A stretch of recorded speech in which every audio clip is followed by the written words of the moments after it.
Selamat pagi bosku, jumpa kembali bersama saya Cecilia dari Pilar Mas Investindo Sekuritas. Touch your heart, touch your profit.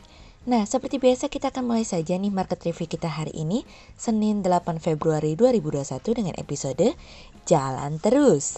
Maka dari itu jangan kemana-mana ya bosku, tetap di channel Pilar Mas Investindo Sekuritas. Touch your heart, touch your profit. Pionir Sekuritas Channel di Indonesia.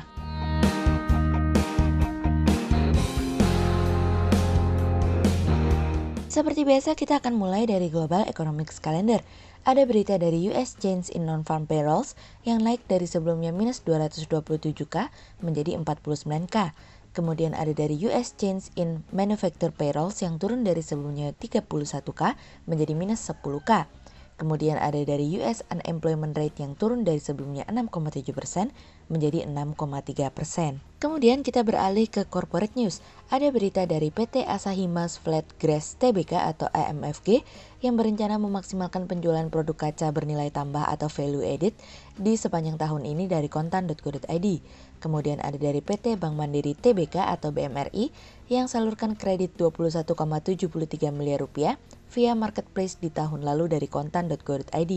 Kemudian ada dari PT Unilever Indonesia Tbk atau UNVR yang membukukan laba bersih senilai 7,16 triliun rupiah. Nilai itu terkoreksi tipis 3,1% year on year dari realisasi 2019 sejumlah 7,39 triliun rupiah dari bisnis.com. Kemudian pada perdagangan hari Jumat tanggal 5 Februari 2021, IHSG ditutup menguat sebesar 44 poin atau 0,73% menjadi 6.151. Sektor pertambangan, properti perdagangan perkebunan industri dasar, keuangan industri konsumsi infrastruktur bergerak positif dan menjadi kontributor terbesar pada kenaikan IHSG kemarin.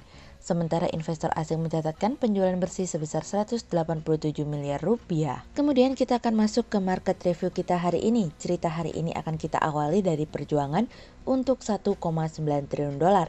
Memang benar tidak ada yang mudah apabila kita membicarakan perjuangan stimulus sebesar 1,9 triliun dolar yang tengah diperjuangkan oleh Biden dan Yellen. Presiden Biden dan para pendukungnya mengatakan bahwa perekonomian secara keseluruhan membutuhkan bantuan untuk melawan wabah virus corona. Beberapa ekonom yang ahli di bidangnya kemarin mengajukan beberapa pertanyaan terakhir, khususnya terkait dengan nilai ukuran sebuah paket. Beberapa dari mereka mengatakan bahwa mereka tidak setuju apabila stimulus terlalu besar karena adanya potensi yang akan terjadi lebih banyak dalam segala hal. Implikasinya bisa saja ke bidang ekonomi, nilai inflasi yang jauh lebih cepat dan menciptakan bubble bagi pasar saham. Dan tentu saja, secara politis stimulus tersebut dapat mengurangi keinginan Kongres yang dimana secara tindakan fiskal lebih memprioritaskan untuk menangani permasalahan jangka panjang seperti infrastruktur dan perubahan iklim. Saat ini, hampir 10 juta orang di Amerika merasakan tidak memiliki pekerjaan dan hampir 40% dari total tersebut sudah menganggur selama 27 minggu atau bahkan lebih. Kesenjangan pengeluaran yang terjadi saat ini dan perekonomian yang seharusnya terjadi sebelum pandemik memiliki perbedaan sekitar 655 miliar dolar pada kuartal keempat tahun lalu. Stimulus yang diberikan Biden justru 3 kali lipat lebih besar dari perbedaan tersebut. Stimulus yang dibutuhkan Biden juga mendapatkan dukungan dari Summers, salah satu profesor dari Universitas Harvard. Summers setuju agar Biden dan para pendukungnya melakukan stimulus dengan nilai yang lebih besar daripada melakukan stimulus dalam jumlah yang lebih kecil, karena resikonya akan jauh lebih besar apabila stimulus tersebut keluar dalam jumlah yang kecil. Namun sisi baiknya Summers juga mengingatkan bahwa Biden dan pendukungnya harus mengukur setiap resiko yang akan mereka ambil untuk memberikan stimulus tersebut. Ada kemungkinan yang begitu besar menurut kami apabila stimulus tersebut keluar dalam jumlah yang begitu besar akan mendorong inflasi mengalami kenaikan yang belum saatnya dan akan menciptakan inflasi yang semu. Hal ini pun ternyata diiyakan oleh Oma Yellen yang mengatakan bahwa inflasi yang terlalu cepat juga merupakan salah satu nilai resiko yang patut dipertimbangkan. Meskipun para pembuat kebijakan memiliki tools untuk mencegah agar hal tersebut jangan sampai terjadi. Dan kami berpikir dimulailah kebijakan moneter dengan meningkatkan tingkat suku bunga untuk mengendalikan inflasi dan munculnya taper tantrum. Permasalahannya menurut kami bukanlah taper tantrumnya, Namun situasi dan kondisi yang seharusnya belum terjadi sepenuhnya tapi sudah terjadi, dan penyebabnya tentu saja bahwa data perekonomian masih belum kuat sepenuhnya. Yellen menambahkan bahwa sebagai Menteri Keuangan dirinya tentu mengkhawatirkan semua tentang resiko perekonomian. Dan yang paling penting adalah ketika para pekerja kehilangan pekerjaannya dan masyarakat terluka oleh wabah virus corona yang dimana telah memberikan luka terhadap perekonomian kita, sebagai pemerintah justru tidak memberikan usaha yang lebih dari cukup untuk mengatasi pandemik tersebut, baik secara perekonomian maupun secara kesehatan. Saat ini, memang perhatian tidak sepenuhnya diberikan kepada angka inflasi, melainkan perhatian dan prioritas nomor satu adalah stabilitas pasar keuangan. Namun karena likuiditas yang berlebihan, inilah yang mendorong pasar saham dan beberapa efek lainnya mengalami kenaikan, sehingga memberikan rasa khawatir yang lebih besar bahwa akan terjadi sesuatu yang justru berpotensi membuat pasar merasakan kehancuran berikutnya. Namun Powell mengatakan bahwa kekhawatiran tersebut mengenai resiko stabilitas keuangan masih dalam posisi moderat. Tapi bagi kami dan beberapa pelaku pasar dan investor lainnya, setuju bahwa kenaikan harga saham yang begitu luar biasa tidak hanya di Amerika, tapi juga di Indonesia memberikan rasa khawatir, seperti kabut putih yang menyelimuti. Salah satu investor terkenal, Jeremy Grantham, mengatakan bahwa ketika antusiasme terlalu tinggi, bubble akan selalu ada tanpa terkecuali dalam beberapa bulan ke depan, bukan beberapa tahun mendatang. Beberapa proyeksi mengatakan apabila Biden benar-benar akan melakukan stimulus tersebut, maka tingkat perekonomian akan mengalami kenaikan menjadi 7% hingga 8%, dan nilai pengangguran akan mengalami penurunan dari sebelumnya 6,3% menjadi 4%. Sementara itu, utang pemerintah akan mengalami kenaikan menjadi hampir 100% dibandingkan dengan GDP pada akhir tahun lalu, meskipun utang tersebut diberikan dengan tingkat suku bunga yang rendah.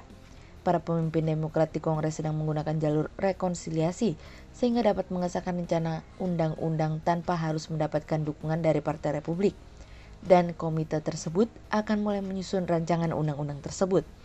Sekretaris Keuangan Yellen mengatakan bahwa Amerika dapat kembali kepada tingkat pekerjaan penuh pada tahun 2022 jika memberikan paket stimulus yang lebih kuat, namun memiliki resiko rebound yang akan jauh lebih lambat dalam pekerjaan dan perekonomian.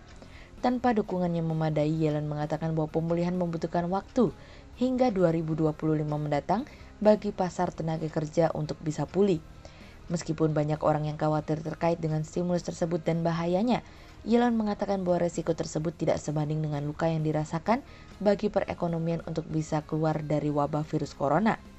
Tampaknya tidak semudah yang dibayangkan, namun patut untuk diperjuangkan untuk stimulus senilai 1,9 triliun dolar.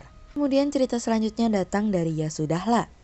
Rilis data GDP kuartal 4 2020 seiringan dengan proyeksi yang kami sampaikan pada Morning Research hari Jumat, di mana perlambatan GDP 2020 berada pada minus 2% hingga minus 1,5%.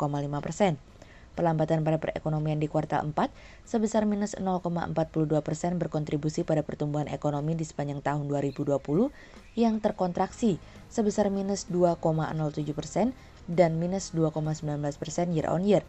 Indonesia kembali mengalami kontraksi setelah lebih dari 24 tahun, sejak perlambatan ekonomi terbesar pada tahun 1997 hingga 1998. Berdasarkan data dari BPS, kontraksi pertumbuhan terdalam terjadi pada lapangan usaha transportasi dan pergudangan yang mengalami penurunan sebesar minus 15,04%. Komponen ekspor barang dan jasa menjadi komponen dengan kontraksi terdalam sebesar minus 7,70%.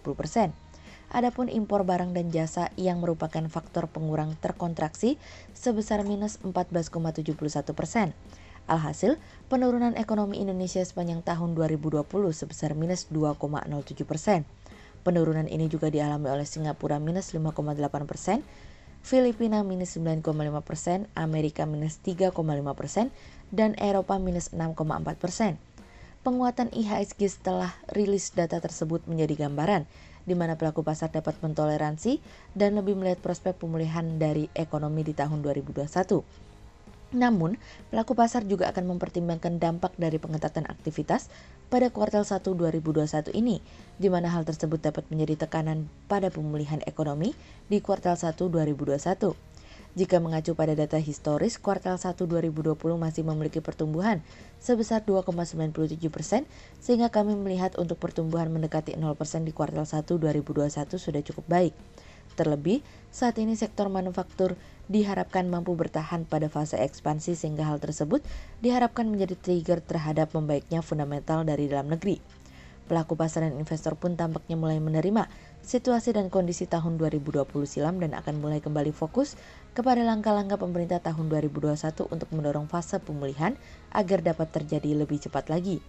Sehingga berdasarkan technical analisa, kami melihat saat ini IHSG memiliki peluang bergerak menguat dan ditradingkan pada level 6.069 hingga 6.269. Berikut stok quotes pilar emas hari ini ya bosku. Yang pertama ada dari BRPT, kemudian yang kedua ada dari INTP, dan yang ketiga ada dari Antam. Berikut dua saham yang kami analisa hari ini ya bosku. Yang pertama ada dari UNVR atau PT Unilever Indonesia Tbk yang membukukan laba bersih senilai 7,16 triliun rupiah. Nilai itu terkoreksi tipis 3,1% year on year dari realisasi 2019 sebesar 7,39 triliun rupiah. Laporan keuangan per Desember 2020 emiten dengan kode saham UNVR tersebut membukukan laba bersih senilai 7,16 triliun rupiah. Nilai itu terkoreksi tipis 3,1% year on year dari realisasi 2019 sejumlah 7,39 triliun rupiah. Raihan laba pada 2020 itu lebih rendah dibandingkan estimasi konsensus sebesar 7,29 triliun rupiah. Turunnya laba bersih perusahaan dikarenakan penjualan bersih terpantau mengalami pertumbuhan tipis 0,11% menjadi 42,97 triliun rupiah pada 2020 dibandingkan tahun sebelumnya 42,92 triliun rupiah. Sehingga berdasarkan technical analisa dalam tren pada jangka waktu short term berpotensi untuk bearish dengan target 6.800 dan tingkat probabilitas sebesar 50%. Sementara dalam jangka waktu long term berpotensi untuk bullish dengan target 9.750 dan tingkat probabilitas sebesar 55%. Kemudian yang kedua ada dari TOTL atau PT Total Bangun Persada Tbk yang menargetkan pertumbuhan dapat memperoleh kontrak baru sebesar 2 triliun rupiah di tahun ini. Di tahun 2021, perusahaan optimis akan kontrak baru yang akan diperoleh. Hal ini dorongan akan pemulihan ekonomi bisa menjadi katalis yang berdampak positif bagi bisnis perusahaan sehingga prospek bisnis konstruksi masih menjanjikan. Masih akan berfokus pada sektor konstruksi bangunan gedung bertingkat sejalan dengan kompetensi perusahaan. Untuk mengejar target perolehan kontrak saat ini TOTL tengah mengikuti beberapa tender sejumlah proyek swasta. Beberapa di antaranya meliputi proyek bangunan apartemen, pusat perbelanjaan, dan bangunan multifungsi. Sehingga berdasarkan technical analisa dalam tren pada jangka waktu short term berpotensi untuk bearish dengan target 320 dan tingkat probabilitas sebesar 76%. Berikut kami akan menampilkan 40 saham pilihan dari pilar emas.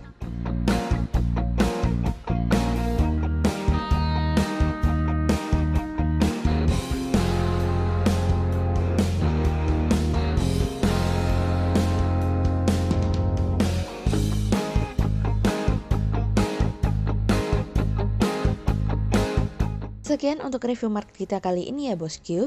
Untuk info lebih lengkapnya bosku bisa download PDF dengan klik link di bawah video ini atau bisa juga langsung akses ke website kami di www.pilarmas-investindo.co.id. Dan jangan lupa untuk selalu jaga kesehatan buat para bosku ya. Kita akan bertemu lagi besok pagi untuk market review yang berikutnya. Jadi jangan lupa like, subscribe, dan tonton terus channel Pilar Mas Investindo Sekuritas. Touch your heart, touch your profit. Pioneer Sekuritas Channel di Indonesia.